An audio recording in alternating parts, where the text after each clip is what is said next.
Hello everyone. आज का जो हमारा टॉपिक है वो है सुप्रीम कोर्ट। सुप्रीम कोर्ट बहुत ज़्यादा न्यूज़ में रहता है, तो हमें सुप्रीम कोर्ट के बारे में कुछ बेसिक नॉलेज होनी चाहिए। तो हम बेसिक से स्टार्ट करेंगे कि सुप्रीम कोर्ट है क्या, कॉन्स्टिट्यूशन में उसके लिए क्या क्या प्रोविज़न है, कैसे सुप्रीम कोर्ट के जज कौन उनको कौन उनको और दिलवाता है, कौन सुप्रीम कोर्ट के जो जजों की जो संख्या है कौन उनको एक्सटेंड कर सकता है, उसके लिए कॉन्स्टिट्यूशनल अमेंडमेंट एक्ट की ज़रूरत है या नॉर्मल वे में उनको एक्सटेंड किया जा सकता है। तो चलो स्टार्ट करते हैं। तो बेसिक से अगर हम बात करें तो जो ओरिजिनल जो कॉन्स्टिट्यूशन है उसमें एक बात कही गई कि जो सुप्रीम कोर्ट की जो मेन ब्रांच है वो दिल्ली में है, लेकिन ज़रूरी नहीं है कि सुप्रीम कोर्ट दिल्ली में ही रहे, मतलब इसका हेड ऑफिस दिल्ली में रह सकता है, लेकिन पूरे ऑल इंडिया में जहाँ पर भी CJI chief justice of India president से इसको सहमति लेकर, पहले प्रेसिडेंट की प्रायर एक्सेंट की ज़रूरत होती है, उनको प्रायर सहमति की ज़रूरत होती है।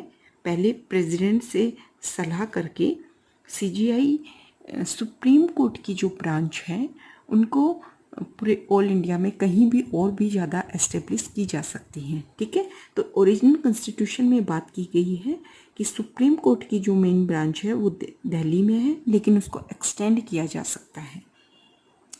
अब सुप्रीम कोर्ट के बारे में उसके जजों की कितनी संख्या होगी, क्या ओरिजिनल जो कॉन्स्टिट्यूशन में है उसमें इसके बारे में बात की गई थी? हाँ, सुप्रीम कोर्ट के जजों की जो संख्या है वो 7+1, मतलब 7 तो जज होंगे और एक होगा CJI chief justice of India. इसके बारे में ओरिजिनल कॉन्स्टिट्यूशन में कहा गया था कि 7+1 सुप्रीम कोर्ट के जजों की संख्या इतनी होगी, लेकिन जैसे जैसे काम बढ़ेगा, जैसे जैसे वर्कलोड बढ़ेगा, तो पार्लियामेंट को ये पावर दी गई थी, कि without any constitution amendment act वो एक्सटेंड कर सकता है, इस नंबर्स को एक्सटेंड कर सकता है।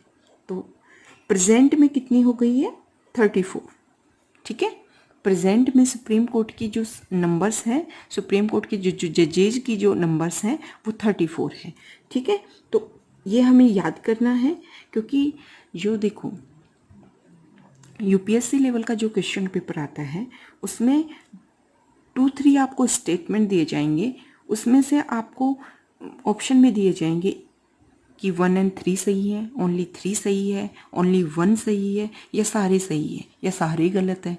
ठीक है, तो उसके लिए हमें एक एक फैक्ट की ज़रूरत होती है, एक एक फैक्ट हमें अच्छे से आना चाहिए, हमें पता होना चाहिए कि ओरिजिनल कॉन्स्टिट्यूशन में क्या बात की गई थी। हमें पता चला कि मेन ब्रांच के लिए बात की गई थी, और भी एक्सटेंड किया जा सकता है उसकी ब्रांच को, लेकिन उसको CJI को प्रेसिडेंट की पूर्व सहमति लेनी होगी। ओरिजिनल कॉन्स्टिट्यूशन में सुप्रीम कोर्ट की जो संख्या है वो निश्चित की गई थी, लेकिन पार्लियामेंट को ये पावर भी दी गई थी कि वो इसे एक्सटेंड कर सकते हैं। ठीक है, अब अगर हम कंपैरिजन करें, क्या करें? कंपैरिजन करें हाई कोर्ट के साथ में। किसके साथ में? हाई कोर्ट के साथ में।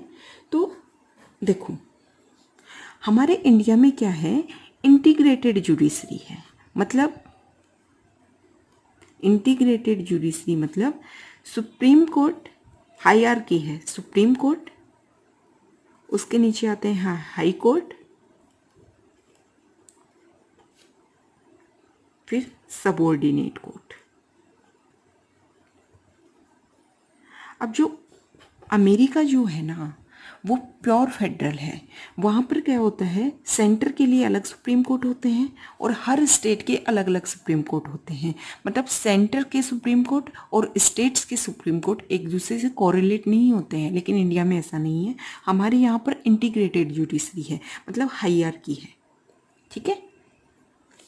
अब अगर हाई कोर्ट की अगर हम बात करें, ओरिजिनल कॉन्स्टिट्यूशन में हाई कोर्ट के बारे में पावर प्रेसिडेंट को दी गई थी। ठीक है। ओरिजिनल कॉन्स्टिट्यूशन में ये कहा गया था कि हर स्टेट का अपना एक हाई कोर्ट होगा। ठीक है। लेकिन 7th कॉन्स्टिट्यूशनल अमेंडमेंट एक्ट, उसमें ये डिसाइड किया गया कि 2 या 2 से अधिक राज्य या फिर यूटी, यूनियन टेरिटरीज मीन्स केंद्र शासित प्रदेश के लिए भी एक हाई कोर्ट हो सकता है। ठीक है। ओरिजिनल में क्या कहा गया था कि हर स्टेट के लिए अपना अपना हाई कोर्ट होगा, लेकिन बाद में इसको अमेंड करके चेंज कर दिया गया कि 2 या 2 से अधिक राज्यों के लिए एक हाई कोर्ट हो सकता है। दिल्ली एकमात्र ऐसी यूटी है जिसका खुद का हाई कोर्ट है, और सारी जो यूटीज़ हैं वो किसी ना किसी स्टेट के अंडर आती है। ठीक है। अब वहाँ पे प्रेसिडेंट को ये पावर दी गई थी, प्रेसिडेंट को, यहाँ पर पार्लियामेंट को ये पावर है। यह कंपैरिजन हमें याद रखना है। यूपीएससी का जो जनरल स्टडीज़ का मेंस का जो पेपर आता है उसमें भी कंपैरिजन होता है, comparison with other countries constitution. ठीक है। जैसे हमें पता है कि इंडिया में इंटीग्रेटेड जुडिशरी है, लेकिन जो अमेरिका है उसमें इंडिपेंडेंट जुडिशरी है। ठीक है। स्टेट्स के लिए अलग, सेंटर के लिए अलग।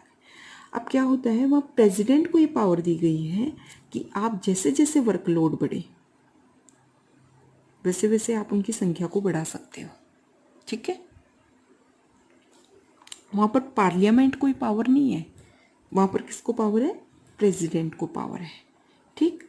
तो सुप्रीम कोर्ट के जजेस के बारे में हमें बात किया हमने, उनकी कितनी संख्या थी, अब कितनी हो गई है। हाई कोर्ट में क्या कंपैरिजन था, हाई कोर्ट में कौन एक्सटेंड कर सकता है जजेस की संख्या को, यहाँ पर कौन एक्सटेंड कर सकता है। यहाँ पर पार्लियामेंट जो है ना सुप्रीम कोर्ट में, उसको विदाउट अमेंडमेंट, मतलब कोई अमेंडमेंट करने की ज़रूरत नहीं होती उसको, अगर उसको संख्या को इंक्रीज़ करना है तो। ठीक है। तो हमने कंपैरिजन भी किया और अमेरिका के कॉन्स्टिट्यूशन के साथ में इंडिया के कॉन्स्टिट्यूशन का भी कंपैरिजन किया। ठीक है। Okay, thank you.